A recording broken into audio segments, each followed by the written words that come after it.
SpongeGex here with another entry in my Mario Party review series, but before I get started, I just wanted to get this out of the way.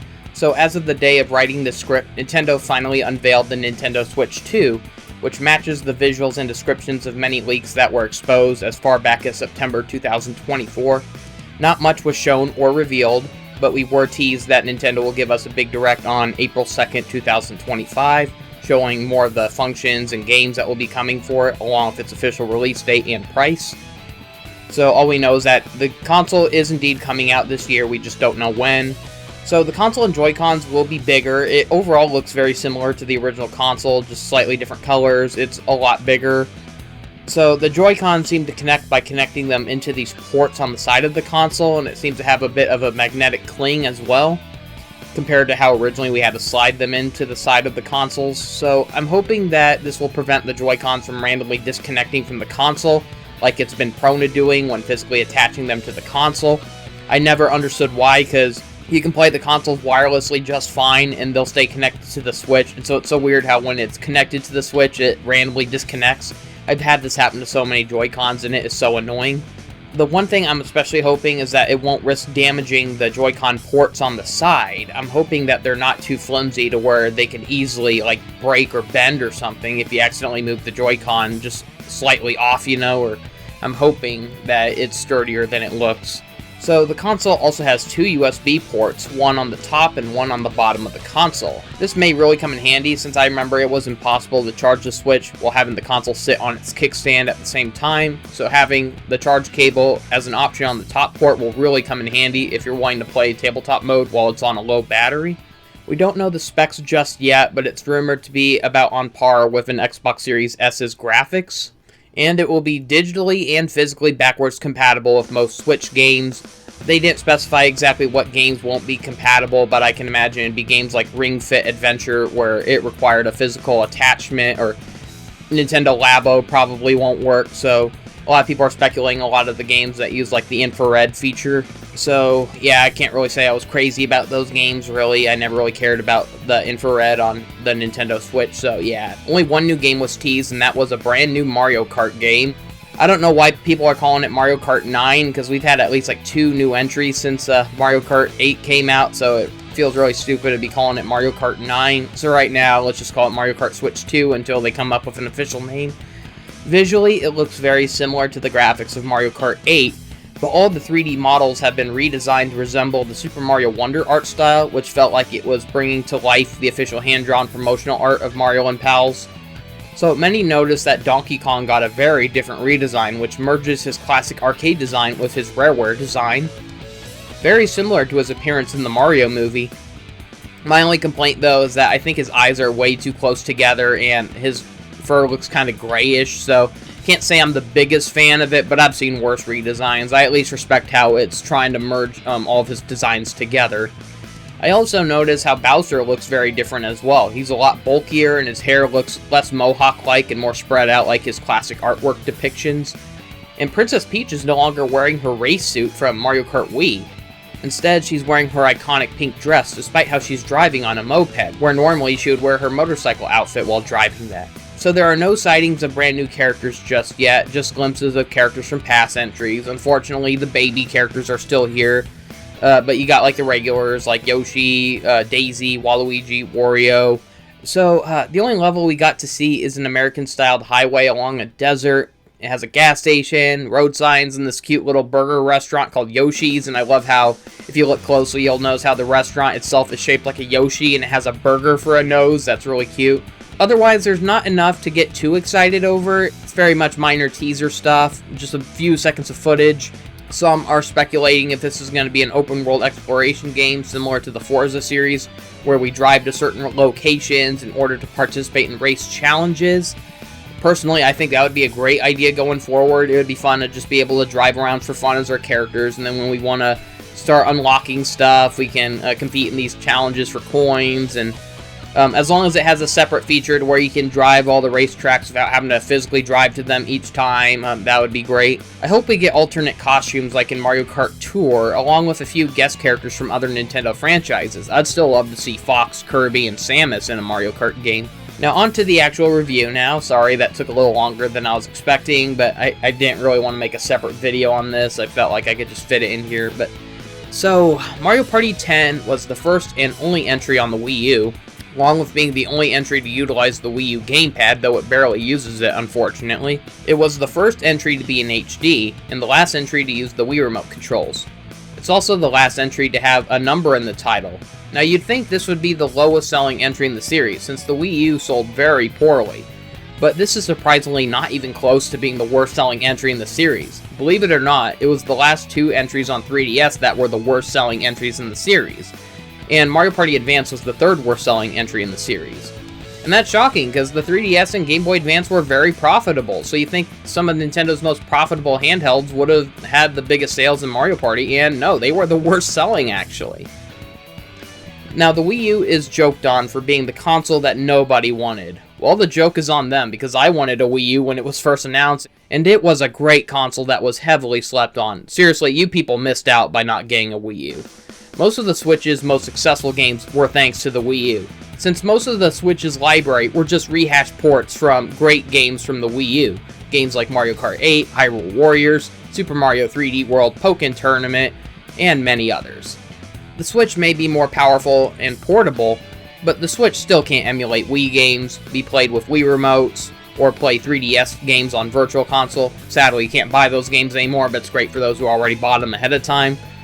So, the Switch never had Miiverse, which was a fun social media platform on the Wii U that let players share their thoughts and screenshots on many games. It was a really fun community, people sharing and making drawings of how much they love these games and characters, and people asking a question, and then people kindly coming in and answering to try to help them out in games. It was a really fun time. Sadly, I feel like Miiverse really died when it was ported over to the 3DS. Ever since it was ported to the 3DS, that's where you started seeing users ruining it by spamming with like dick pics and stuff like that.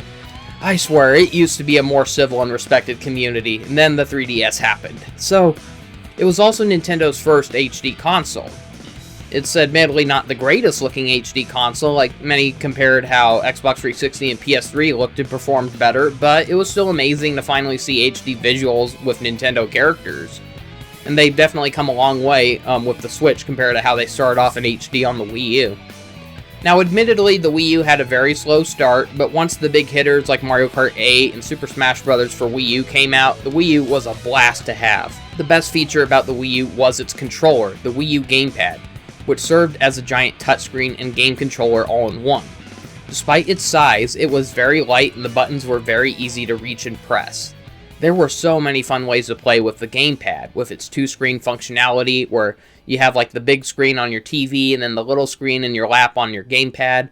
It made some very fun multiplayer games like Nintendo Land, where you could have like one player flying around on a UFO while using the gamepad, and then have the other players running around with Wii remotes as they're trying to gun down the giant UFO that's chasing them. There was a lot of fun to be had. And then there's also a lot of fun features that Switch ports could never duplicate that were featured in the Wii U versions, like using the gamepad screen as a map from Mario Kart 8, or using the touchscreen to make quick selections for items a lot faster in Hyrule Warriors, or using the touchscreen to mess around with the other players in games like Super Mario 3D World, and there's just so much that you could do on Wii U that you cannot do on Switch. So it really makes me sad when people praise all these Switch ports and then they trash the Wii U. They missed out because all these games were on Wii U first. So yeah, it feels so insensitive to hate on the Wii U but then praise the games on Switch that were also on Wii U. And sadly, Mario Party 10 did not take full advantage of the Wii U's hardware, which made it feel very underwhelming overall. It mostly carries over the exact same gameplay from Mario Party 9, with taking turns driving a car to collect mini-stars, except it got rid of the pesky captain events, and it brought back 2 vs 2 minigames. Unfortunately, they're not very good. And sadly, the boss minigames are still here, and they're honestly even worse than the ones they had in Mario Party 9. I'll even dare say it's the worst of the boss minigames out of the entire franchise. There aren't a lot of board maps either, only 5. Minigames are no longer triggered after every 4 turns. They are only limited to versus spaces or random encounters. I honestly didn't mind this change at all, because sometimes I feel like having a minigame happen every turn gets too overwhelming and it just drags the game on further. So it was nice to see an entry cut back on the minigames for once. Toad is also far less intrusive in this game. He's not constantly popping up to interrupt the game and point out the obvious like in Mario Party 9. There is a pesky gimmick where Bowser is imprisoned within the Wii U gamepad, and he can be freed if each of the 6 numbers on the dice block are rolled across one entire game. So whoever is unlucky enough to roll the number that frees Bowser, it will cause Bowser to steal half of that player's stars, and he spreads more Bowser spaces across the board. Now, if the players make it to the final stretch without freeing Bowser, Bowser Jr. gets outraged and spreads Bowser Jr. spaces across the board, which are basically the exact same thing as Bowser spaces. While the party mode gameplay is faster than it was in Mario Party 9, the board maps are somehow even worse. So we also have chance time spaces that only appear during the final stretch of the game, and that's really annoying because it feels like almost any time you play it, someone's going to land on that and they're going to steal your mini stars, and yeah, that's really lame. It's bad enough to have chance time spaces scattered across the board maps in previous games, but saving them for the very last few spaces in linear board maps, now that's just a low move. Going on to the board maps in this game, Mushroom Park is just a clone of the first field board map from Mario Party 9, except it's got some amusement park rides thrown in. Pretty generic. Haunted Trail is a mixture of that annoying Bob-omb Factory level with the Boo Mansion theming. There's a pesky gimmick where a player can get cursed by a Boo who will steal 5 mini-stars every time their turn starts, unless they land on a Boo Space Roulette to try passing the Boo onto another player. The biggest problem with this is that there aren't enough opportunities for players to earn mini-stars across the board map, so almost anyone who gets cursed by the Boo is most likely going to lose at the end. It doesn't help that winning first in minigames only grants you 5 mini-stars, meanwhile the Boo keeps stealing 5 mini-stars, so it doesn't give you motivation to want to bother trying to win the minigames if you're cursed with the Boo, because you know you're just going to lose them anyways. So Whimsical Waters is one of the more tolerable levels in the game, though it is frustrating and useless if you're playing it in Bowser Party mode as Bowser, due to these useless sections where Bowser has to use the touchscreen to try tempting to trick players into going down these paths with bad spaces. But the CPU won't bother following your notes anyway, so what's the freaking point? The main gimmick here is that we're driving underwater, and we come across these sections where we have to pick a random treasure chest and hope it contains a 20 mini-star jackpot. Airship Central is a tricky map split into 3 sections. I do like the theming of this map, but I do not care for the pesky gimmicks. The first act has us rolling the dice to try driving onto these rotating ships with mini-stars and negative mini-stars. The second act is the trickiest, where we're under attack by cannon fire, and we have to avoid landing on spaces targeted by crosshairs, or we get shot and lose half of our mini-stars. The final act has players needing to land on spaces in order to fire cannons at a giant airship, and whoever deals the finishing blow gets a big mini-star prize. Chaos Castle has a storming through Bowser's castle. The final stretch gets very tough, where Bowser begins breathing fire at the end of each player's dice roll, and the players need to try landing a dice roll that will hide them at a low enough spot to dodge Bowser's fireballs, or they'll get burned and lose half of their mini-stars. Kinda lame to save that like at the very last chunk of the level. You could have been like in first place. You could have had like 100 mini-stars while everyone lower than you might have like 20 mini-stars, and then because you keep getting blasted, you could end up in last place, and yeah, it feels very unfair. I'm overall not a big fan of these board maps. I hate how they're basically designed to be more about losing mini-stars than actually earning and holding on to them. Past Mario Party games felt like anything could happen. Sure, there are a lot of opportunities where you could be on top and you could lose a lot of coins, but I always felt like they gave you enough chances to try to earn more. But in Mario Party 9 and 10, it mostly feels toe-to-toe throughout. Most commonly, each player has about the same amount of mini-stars. One just might have 10 more than the other, or a few digits more than the other. I never liked how evenly matched it felt. It just makes it feel like it relies more on dumb luck than ever before. I rarely ever see moments where someone can win a game with more than 30 mini-stars. I remembered how in past Mario Party games it was possible to reach like the hundreds. Like, you could possibly end up collecting like 300 coins by the end of the game. And here, you just don't see that with the mini-stars. They're just not as fun to collect as the stars or coins from past games. Presentation-wise, this is the worst Mario Party I've ever seen. It doesn't even have a title screen, it just dumps us straight onto a boring blank white background with annoying music and bland tiles. The menu also has the worst setup as well, making it hard to find certain modes. For instance, the minigame free play mode, it's now hidden within the party mode instead of being its own separate menu on the main menu. It's part of the board map selection. Why is a minigame mode part of a level select? That makes no sense. Once again, we can earn party points to spend on underwhelming unlockables in Toad's party room, mostly containing alternate vehicles for party mode, but we can unlock 2 hidden characters, which are Toadette and Spike. There is a fun feature, but it was wasted potential, where there is a photo mode where we can line up to 4 characters by dragging them and placing them on a background with the touchscreen on the gamepad, and we can take pictures of them. It's admittedly more fun than dragging stickers like in Super Mario Party Jamboree, but the biggest problem though is that this feature is way too limited. We don't get to change the characters' directions, poses, or expressions, making for a very dull photo mode.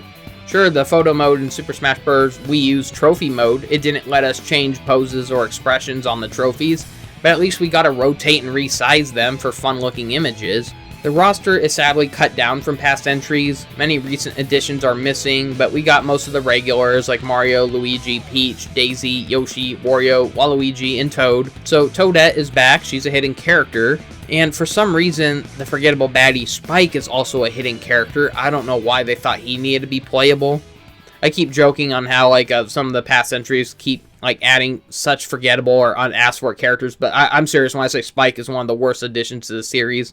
I can at least say Blooper, that was a funny choice. It was so unexpected, but Spike, it's who cares about Spike?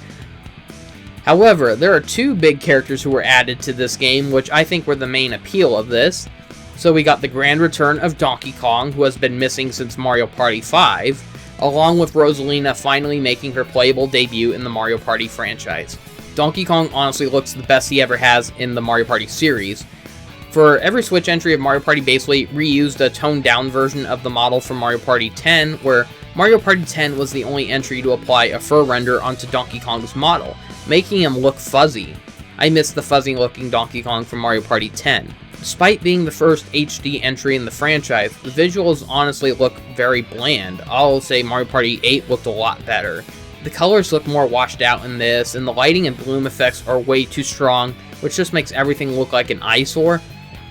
And then there are also some areas that look too dark as well, so it's sad how Mario Party 8's environments look so much better than this, and that was a Wii game, it wasn't even HD, and somehow that game looked more detailed. The new character models are okay though, I just wish that they were more colorful and not constantly assaulted by these bright burning lights or shadows. One thing I'll give this game credit for is that it's the first entry in the series to not have a crappy single player story mode. It doesn't force us to beat every single board map or mini game to progress, so that is a very welcoming feature. I've wanted that for so long, and they seem to carry that into a lot of current Mario Party games where they don't force us to have to beat every board map anymore, and so that's such a relief. This game allows us to unlock additional characters and features by simply playing the modes and minigames and earning party points. Now there's 2 new modes in this game, with one of them being Bowser Party, where Bowser is finally playable, but not in the way that people may have hoped for. Bowser Party is a 5-player mode where 4 players with the Wii remotes need to work together to try making it to the goal by taking turns to roll the dice to drive the vehicle forward. So each of the 4 Wii Remote players start off with 6 HP, and the player with the gamepad controls Bowser, who gets to roll 4 dice at a time, as he tries to catch up with the other players. And if Bowser catches them, we must play an exclusive minigame called Bowser Minigames, where Bowser tries to torture the other players to make them lose their hearts. And if Bowser manages to wipe all of the HP from all 4 opponents, then Bowser wins. Now, if a player is knocked out, they can no longer roll the dice to move the vehicle or participate in the Bowser games, but they can still roll a dice on each turn and try giving the remaining players special dice blocks. And they have a chance of reviving themselves if the other players manage to collect more hearts on the board map. Now this mode is overall very unpredictable for both sides. Sometimes Bowser is too overpowered, while other times the CPU are just granted too many chances of dumb luck that keeps them ahead. There's just way too many chances for the CPU to reload their HP, which just makes playing as Bowser feel like a waste of time a lot of the times, because you're doing so well, there's nothing more you can do to make them lose more HP, and then they just keep getting HP like crazy, and it makes it feel like all that time you spent was wasted because they just reset all their HP out of nowhere. So it's just too evenly matched, and it takes real dumb luck to win. This mode is stress-inducing no matter what side you're on. But man, I tell you, it feels so good to be the last player standing on the 4-player side. If you're only a few spaces away from the goal and you just take like one last dice roll and you somehow make it to the goal safely just before Bowser gets to you, there's no other feeling like it. Like, it does give you like such a feeling of triumph because of how hard that is to pull off. However, even reaching the goal doesn't end the game, for players are forced to try guessing which of these 3 enemies are holding the star needed to win. Ugh.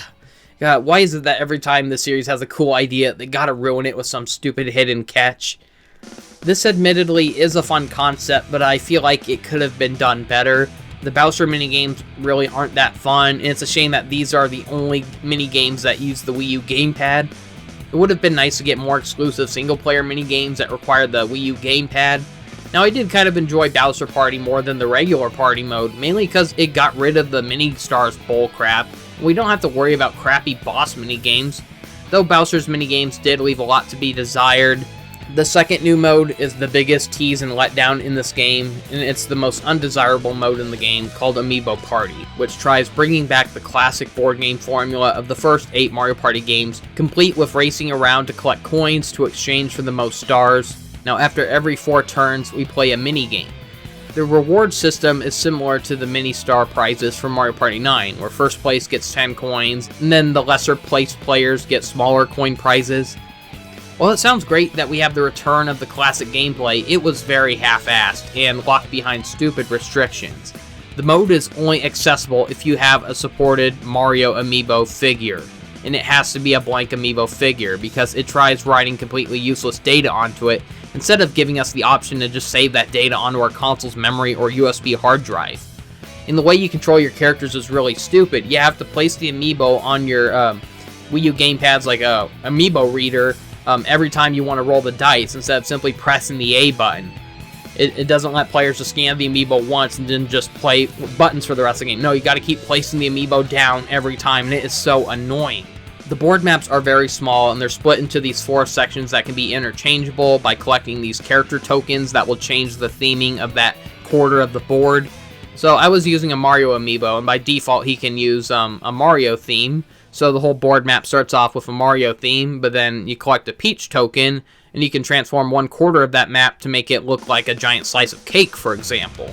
So each character has their own style that changes the layout of the board maps, and it'll change different gimmicks. And the problem is that the board maps are so small and lazily programmed. We don't even control the actual characters, outside the minigames that is. Instead, we're hopping around as amiibos while the CPU are just cheap cutout game pieces of the characters. It really sucks out the charm of the classic Mario Party games.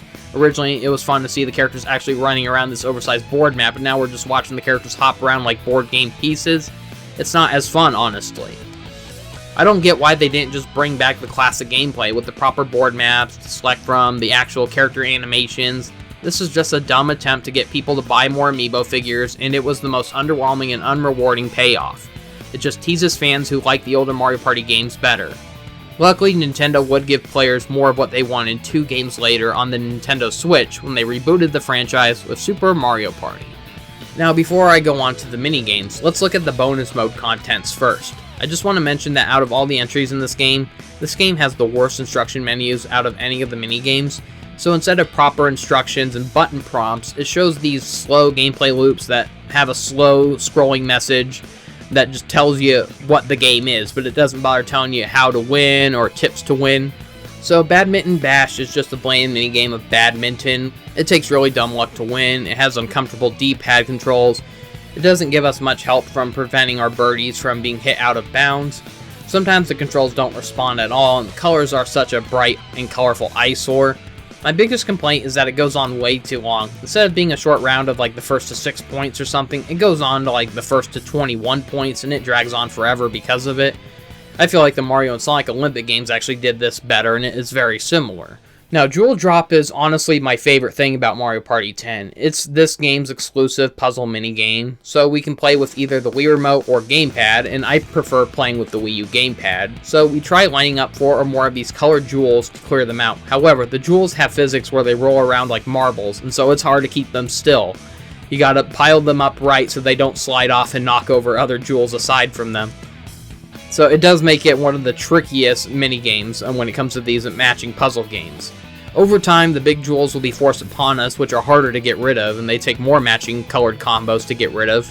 So we move the jewels with the D-pad, and we rotate them with the A or B button, and we can build up a gauge where when the screen starts getting too crowded with jewels, we hold the ZL and ZR buttons while shaking the gamepad to shake all the gems around in hopes of having the matching colored ones interact with each other to clear them out. Now this is a very fun and unique puzzle game. I've never seen anything like it before, and to this day I've still never seen a puzzle game like it since. This is the only reason I ever see myself coming back to play Mario Party 10. The only downside is how unrewarding the game is. You can last as long as 60 minutes playing this game until you reach a game over. And what's your prize? 5 measly Mario Party points. Now keep in mind that playing a single 1 to 3 minute minigame rewards us with just 3 points. So it feels incredibly cheap to last so many turns in a row in a puzzle game, breaking new high scores, and then all we get is 2 points more than what we normally would from playing a 1 minute minigame. That is such a joke. I mean, luckily I don't really need points anymore because I've already bought out everything that's in this game. There's really not much to unlock in this game, but yeah, that's still very underwhelming. And then there's 2 Bowser Jr. Challenge minigames, which are single-player minigames where we have to challenge Bowser Jr. Now, normally these would happen as a random event if you land on Bowser Jr. spaces in party mode, and these minigames are very forgettable. Bowser Jr.'s Clobber Cage has us trying to steal Jr.'s hammer by jumping on him, followed by chasing him to whack him 3 times. Bowser Jr.'s Bonk Battle has us chasing Jr. from below as we try jumping at the platforms above us to try knocking Bowser Jr. Bowser Challenge Mode is a high-score challenge where we play all 10 Bowser minigames in a row while playing as Bowser, with the goal of trying to collect the most hearts by hurting the other players. Now these minigames include the following. Bowser's High Dive gives us 3 rounds of Bowser jumping in the air as we use the gamepad to look at Bowser's perspective from below and choose left or right with the joystick to try crushing the other players, while the other players try hopping from left to right to dodge Bowser's attacks. Now since Capture software can only record the TV screen, I have no way of showing you what is visually present on the gamepad, but you're supposed to see Bowser's perspective as he's jumping and looking down below.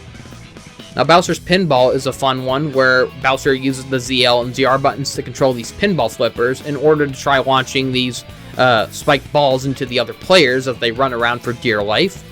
Bowser's Sinister Slots is a boring game of lining up slot machines to fire bullet bills at the players while they try dodging. I do get a laugh out of Bowser riding the train at the beginning though.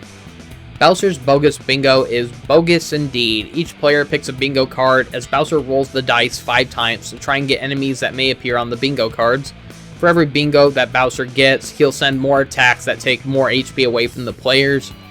Bowser's Bad Breath has the players moving the gamepad to move Bowser's perspective as we take aim and breathe into the microphone to breathe fireballs into the enemies as they try dodging.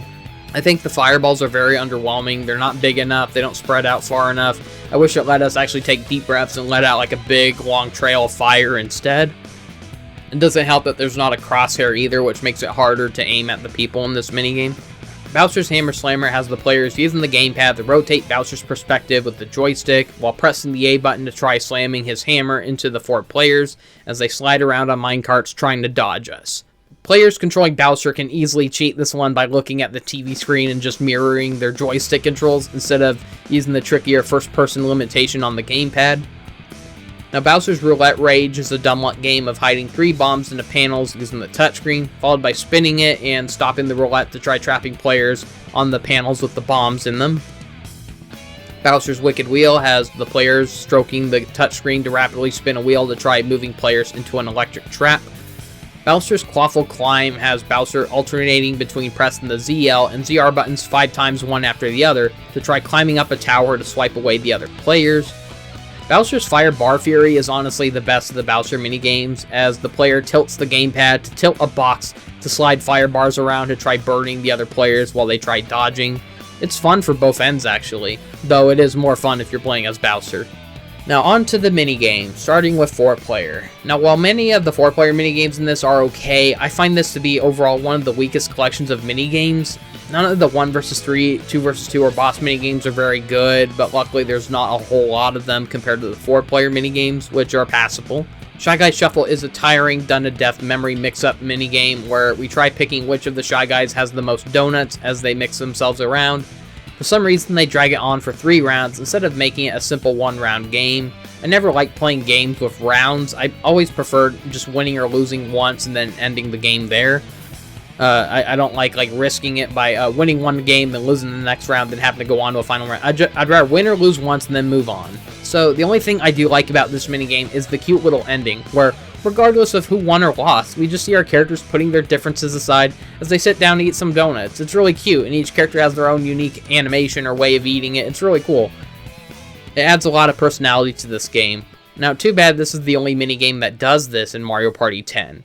Many past minigames had unique endings to these minigames, but ever since Mario Party 9, most of the endings in minigames were cut out in exchange for these repetitive reward screens where the characters are just standing around these static blank backgrounds. I miss when the victory animations actually took place within the setting of the minigame instead of these boring background transitions. Snake Block Party is a platforming race to the finish as we move across these tricky snake blocks from Super Mario World as they slither around. If a player falls off the cliff 3 times, they're eliminated. Cheep Cheep Leap is a simple but fun minigame where we're powered up with the Star Men, and we try jumping around to knock out the most leaping Cheep Cheep. The big and goldfish are worth the most points. Peepa Panic has us running around trying to avoid the Peepas, and if we get grabbed, we can try shaking our Wii remotes to break free. Balance Ball Brawl has us riding around on bumper balls through a narrow ball maze as we race around to roll over the most switches before our opponents. We control our characters by tilting the Wii remote. Bob-omb Bogey has us swinging our Wii remotes to hit the most golf balls while trying to avoid hitting the Bob-ombs. Spike Ball Scramble is a typical run and dodge minigame, but with very different camera perspectives compared to past minigames, as we run along these narrow platforms and dodge these swinging spike balls while avoiding falling into the lava. Bouncy Brawl has us trying to knock out opponents by pressing the 2 button repeatedly to spin them off, but if we spin too much at once, our characters get dizzy and we're left open. Fruit Scoot Scurry is a fun minigame of hopping around to collect the most fruit while trying not to bump into our opponents. It gets so frantic at the end when all of the fruit gets spawned like crazy. I love this one, but I wish the lighting wasn't such a bright eyesore. Goomba Gotcha has us playing with the Wii remote to find the most requested Goombas. There are 3 Goomba variants to choose from, and one of them is randomly selected to be the victim we need to find at the start of each match. Cliffside Crisis has us trying to avoid being pushed off by these sliding wall enemies. Dice and Dash has us racing to land on 3 specific items on a dice roll. Fruit of the Doom has us collecting fruit that falls from the waterfall while avoiding the urchins. Just like the other fruit collecting minigame, it's fun, but the lighting really hurts to look at. Fool Me Once is a memory game where we try remembering the order of 7 buttons, and we try repeating them to hop across these platforms. Rapid River Race has us needing to press the 2 button up to 5 times to increase its speed, while using the D-pad to dodge the urchins from left to right in this fast-paced boat race. Beeline Shrine is nothing new. It's another game of dodging swarms of enemies that shift into different formations, but this time we're dodging bees, and the bees are very hard to see since they're pretty small and they're pretty fast, but we are given 3 HP, which gives us a fair enough amount of chances to try surviving. I do like the visuals in this one though. Blooper Blastoff is a decent one where we tilt the Wii remotes horizontally left and right as we maneuver our blooper crafts to the surface by repeatedly pressing and holding the 2 button to thrust upward, while dodging Torpedo Teds. Paintball Battle has us fighting to be the last one standing in a paintball fight, 3 hits and we're out. Ice Slide You Slide is an auto runner where we swing the Wii remote up to jump over snowballs while holding the B button to slide under walruses, followed by shaking the Wii remote at the final stretch to try reaching the finish line. Goomba Gallop has us watching all of these 3 breeds of Goombas storm the screen, and we have to guess which of the 3 there were more of as we point and click on the correct Goomba to answer. It's okay, but I don't get why it couldn't have just been a simple 1-round game. Fruit Cahoots is one of those dumb luck games where we have to choose whether to move a machine up a space or leave it as is in order to try collecting the most apples, while avoiding collecting bombs. Normally, I hate minigames like this, but this is one of the most tolerable versions of this game. Magma Meltdown is a done-to-death premise of running across rising platforms while trying to avoid sinking platforms or falling into the lava.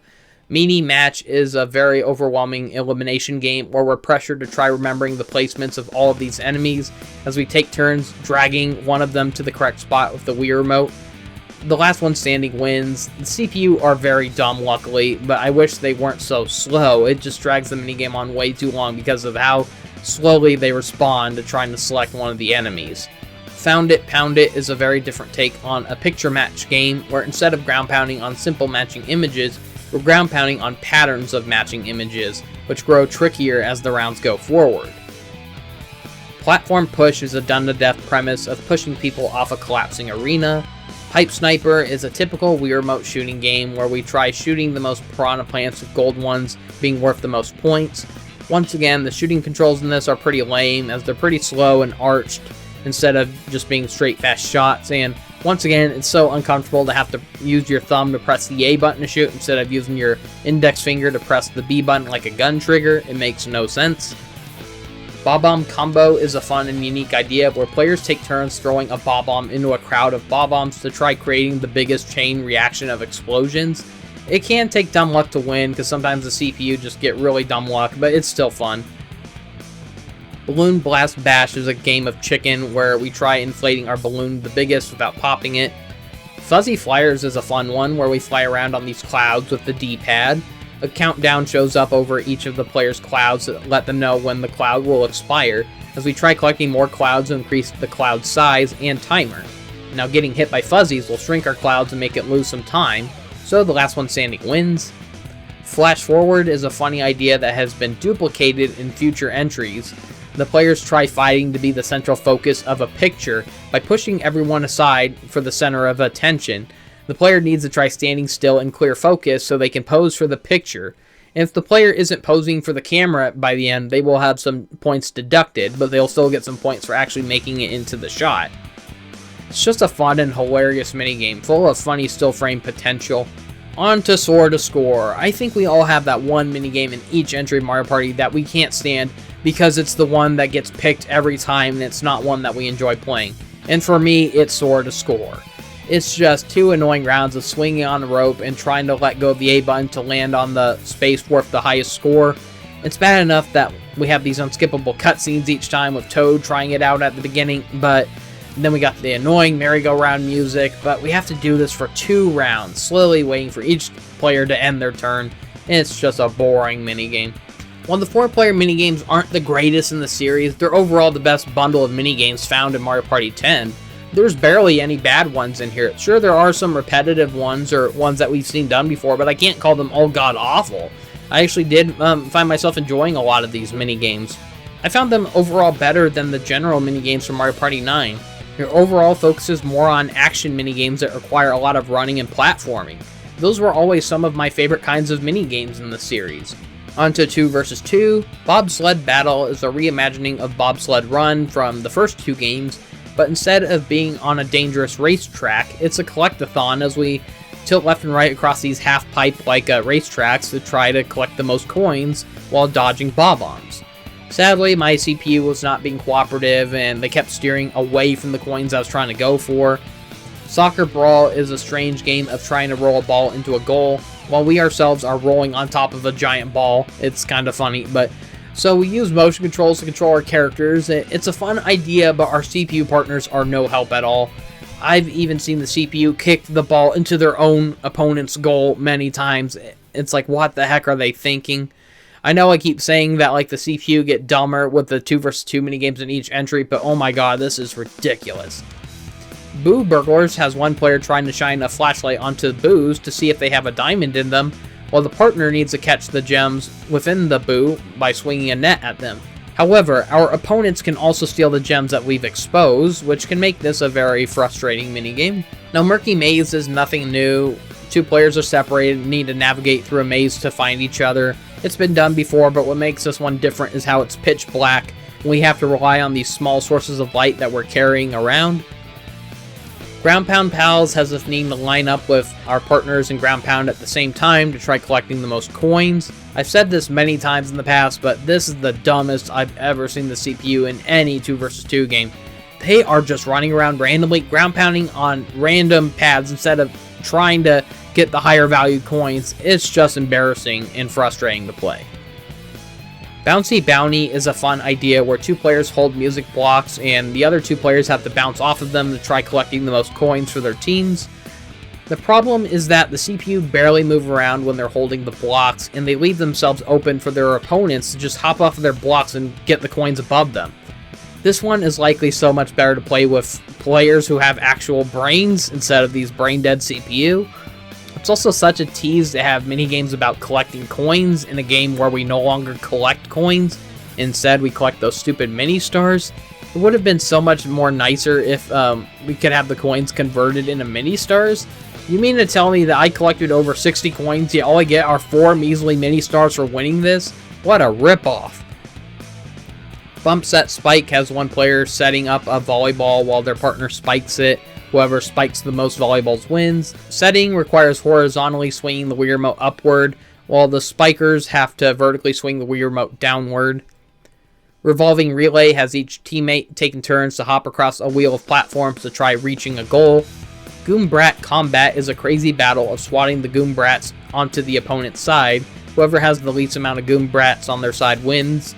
Shape Up is actually a fun one where we carefully aim with the Wii Remote to stack shapes on top of each other in order to try reaching a certain height without toppling it over. Onto 1 vs 3. These are honestly the worst 1 vs 3 games I've ever seen.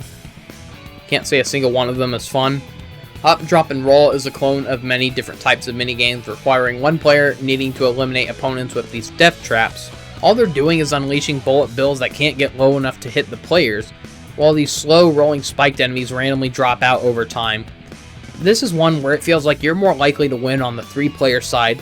I get that the key is to try firing the bullet bills as the players try jumping over the rolling enemies, but the rolling enemies, they spawn so slowly, and the cannons keep moving on their own, which makes it feel pointless to even try timing it right, because it's like you're going to try pressing A when the characters jump, and then your cannons, because it's moving on its own, it won't be at a low enough point to where it'll even hit them, so yeah, it really is a terrible minigame.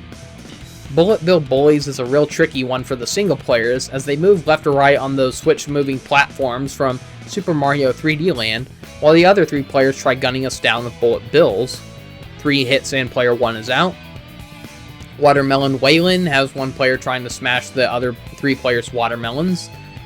Skewer Scurry has one player trying to crush opponents by activating 4 sets of spiked death traps, one at a time.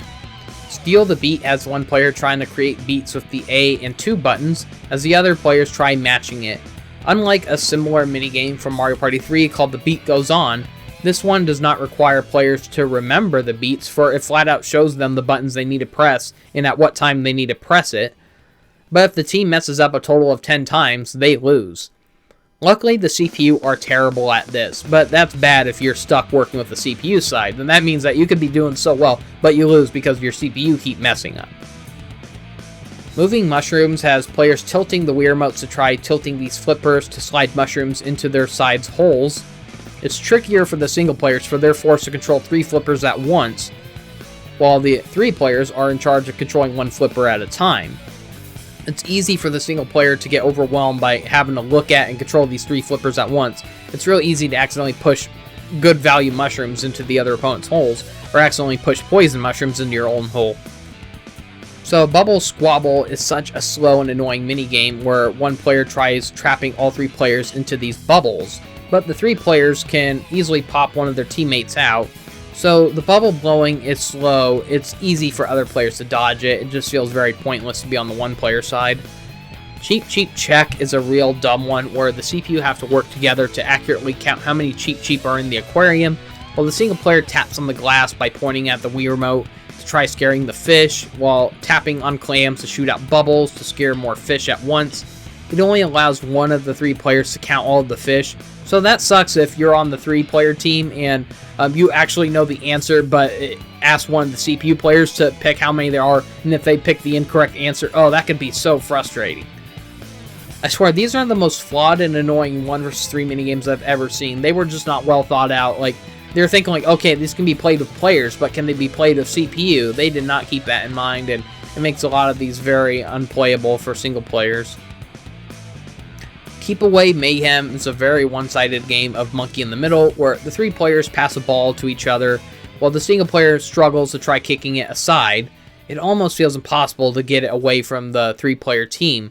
It happens way too fast, and you're forced to keep tilting in random directions, spamming the 2 button and hoping for the best. Because there's no point in trying to time things right, because everything goes by too fast and unpredictably. Spring Fling has 1 player trying to ground pound on switches to fling players off of springs that match the symbols on those switches. Now on to the terrible boss mini-games. I hope you love long and boring repetition along with barely getting any points, not to mention how they all have terrible names that are just a mouthful to pronounce. Mega Goomba's Ladder Leap is a repetitive game of slowly climbing up a ladder many times in attempts to try jumping onto a Mega Goomba 3 times in a row while avoiding the flying squirrels. Mega Sledge Bros Card Chaos is a slow and boring memory game of watching the Sledge Bros cards as he flips them over, and we point the Wii remotes to try quickly selecting the cards with the most bullet bills on them in order to try having the biggest attacks worth the most points, while avoiding selecting the hammers or we get hit by a hammer and lose a point. Too bad this minigame mostly consists of slowly watching the CPU taking forever to pick a damn card, along with more waiting as we watch each player slowly flip their cards over to attack. I feel like a lot of these minigames would have been more tolerable if they weren't such a slow drag, if they just happened so fast that they're still easy to register. That's all they should have done. Instead, they forced us to keep waiting around with no way to skip it or fast forward. Mega Cheap Chomp Shell Shock is one of the worst minigames in this whole game and even series. I'll at least say it's not as bad as the boss minigames from Bob-omb Factory in Mario Party 9, but it's still pretty close to being as painful as those. We go multiple rounds trying to fire 3 Koopa shells at a Cheap Chomp, but every time we shoot it, the Cheap Chomp rotates towards a different player.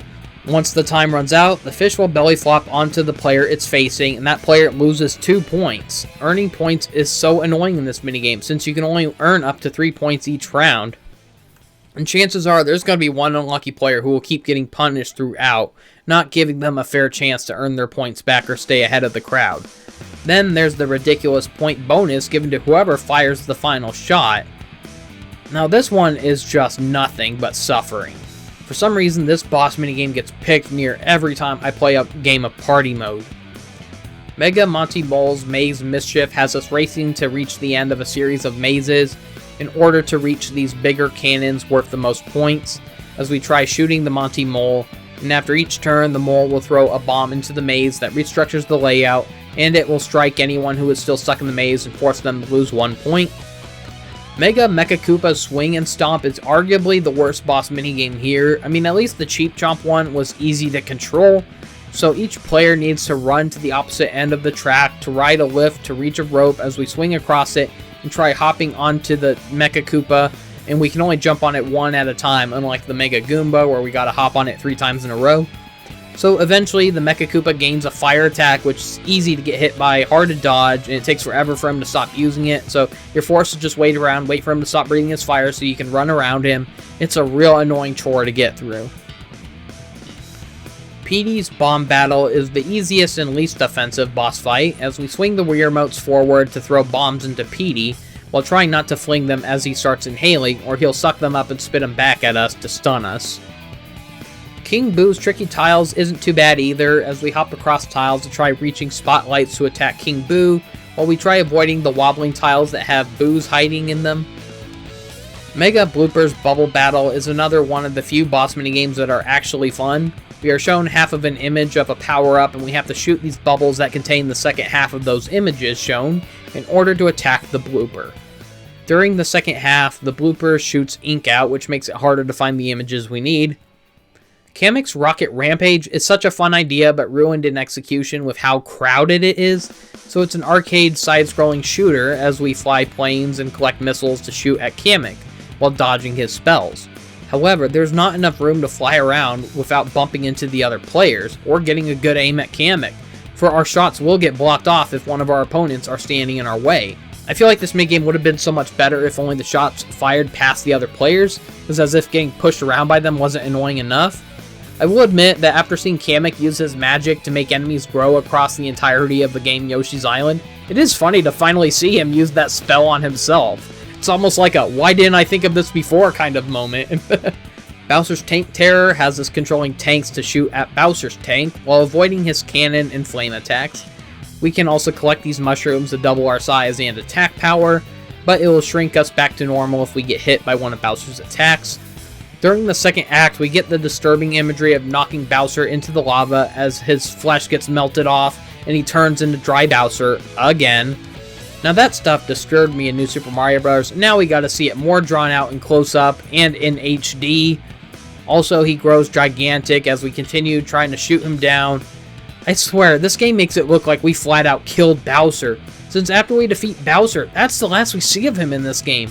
It doesn't have one of those typical goofy defeat endings that shows that Bowser's okay but furious at losing. This game just has us melting his flesh off and we blow him up. What the hell, Nintendo? Even New Super Mario Bros. Have the decency to show Bowser Jr. reviving Bowser to his old flesh and scaly self. Otherwise, this is an okay tank minigame, nothing special though.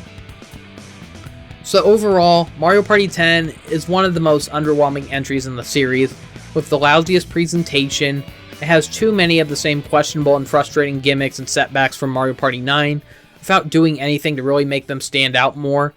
The board maps are forgettable and frustrating, the amiibo functionality was disappointing and a waste of time and a waste of money.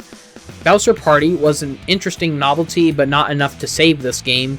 I was very disappointed with the game's lack of utilizing the Wii U gamepad.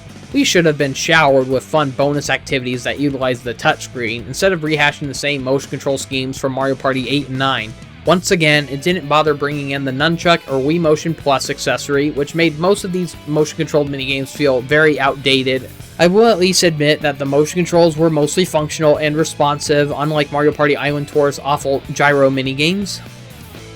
Despite being the first entry in HD, the visuals were nothing to get too excited over. Sure, it had more texture than Mario Party 9, but it doesn't have the same level of texture or detail that made Mario Party 8 such a gorgeous looking game for its time.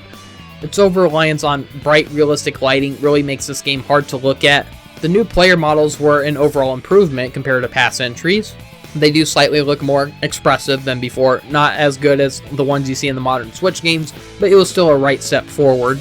This game still has some good qualities worth calling attention to.